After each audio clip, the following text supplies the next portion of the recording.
Welcome to Story Time with Grammy Field. Today I have a fun book that's been around for a long time. It's called Where the Wild Things Are. Looks kind of silly. The stories and pictures are by Maurice Sendak.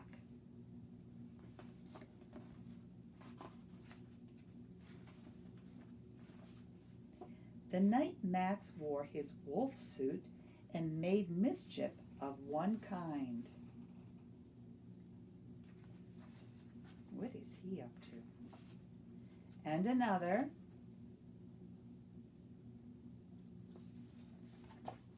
Poor puppy.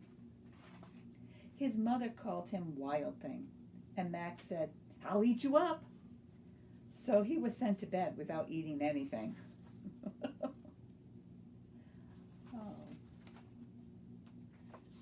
That very night, in Max's room, a forest grew.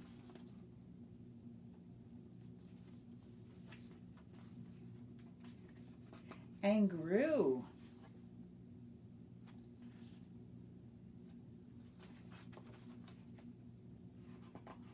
And grew until his ceiling hung with vines, and the walls became the world all around.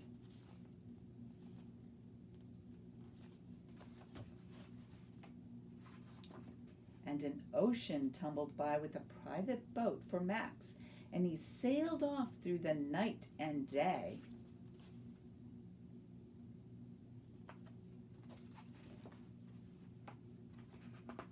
And in and out of weeks, and almost over a year, to where the wild things are.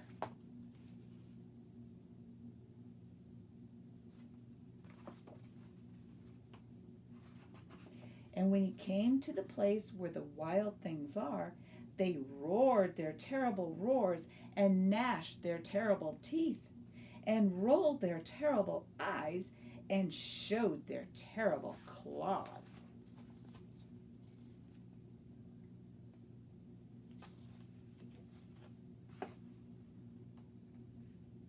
Till Max said, "Be still," and tamed them with the magic trick of staring into all their yellow eyes without blinking once.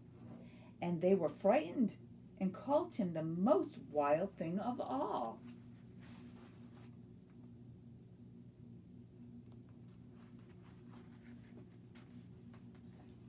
And made him king of all the wild things. And now, cried Max, let the wild rumpus start. What do you think that means?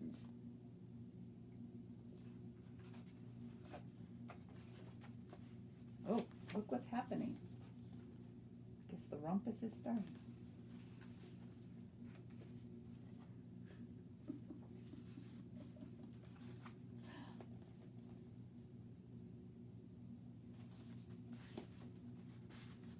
Looks like they're having fun.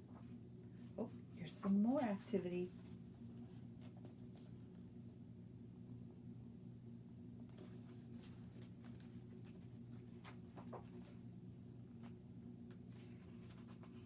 Now stop, Max said, and sent the wild things off to bed without their supper.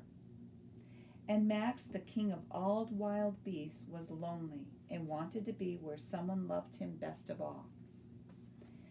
Then all around from far away across the world, he smelled good things to eat. So he gave up being king of where the wild things are.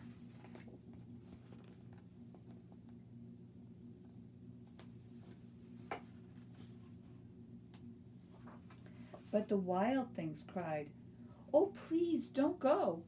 We'll eat you up. We love you so." And Max said, "No."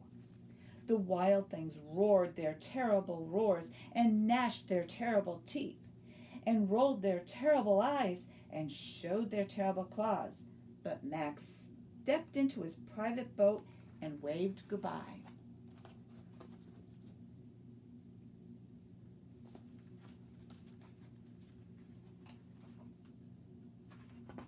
And sailed back over a year and in and out of weeks and through a day.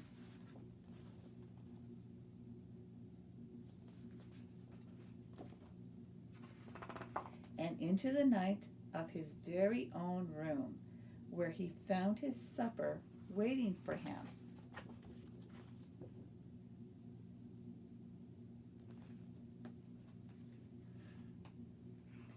And it was still hot. There's no picture on the last page. What do you think that was all about?